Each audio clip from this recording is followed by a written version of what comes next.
আজকে আমি চিংড়ি মাছ দিয়ে কাঁঠাল বিচি রান্না করে দেখাবো। চলুন তাহলে দেখে নিই। প্রথমে আমি চুলায় একটা হাঁড়ি বসিয়ে এর মধ্যে পরিমাণ মতো তেল দিয়ে পেঁয়াজ কুচি দিয়ে নিয়েছি। পেঁয়াজ কুচিগুলো এবার ভালো করে নেড়ে নিব। এখন এর মধ্যে মরিচের গুঁড়া দিয়ে দিব,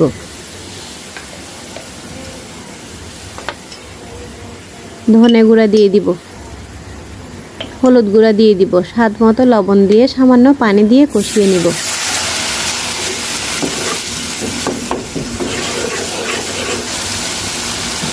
কষানো হয়ে এলে এর মধ্যে চিংড়ি মাছ দিয়ে দিব, দিয়ে আর একটু ভালো করে নেড়ে নিব।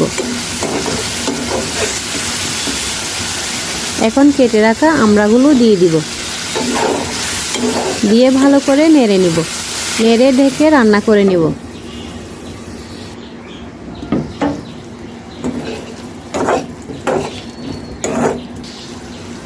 এখন এর মধ্যে কেটে রাখা কাঁকরোলগুলো দিয়ে দিব, সিদ্ধ করে রাখা কাঁঠাল বিচিগুলো দিয়ে দিব। এখানে আমি কাঁঠাল বিচিগুলো সামান্য হলুদ দিয়ে আগে থেকে সিদ্ধ করে নিয়েছিলাম। সবগুলো একসাথে ভালো করে নেড়ে নিব।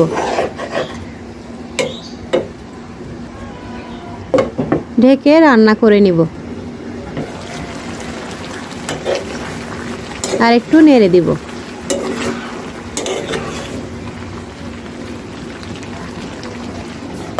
ঢেকে রান্না করে নিব 2 মিনিটের মতো। এখন এর মধ্যে সামান্য চিনি দিয়ে দিব, ঝোলের পানি দিয়ে দিব, দিয়ে ভালো করে নেড়ে নিব। এখানে আমি চিনিটা ইউজ করেছি, একটু মিষ্টি মিষ্টি হলে ভালো লাগে কাঁঠাল বিচির তরকারি, সেজন্য আপনারা চাইলে না দিতে পারেন।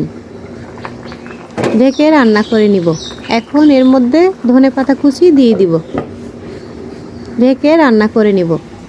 আমার রান্নাটা হয়ে গিয়েছে। রান্নাটা কেমন লেগেছে আপনারা কমেন্ট বক্সে জানাতে ভুলবেন না। আর আমার জন্য দোয়া করবেন, আমিও আপনাদের জন্য বেশি বেশি দোয়া করব। ওকে ফ্রেন্ডস, আল্লাহ হাফেজ। সবাই ভালো থাকবেন। আসসালামু আলাইকুম।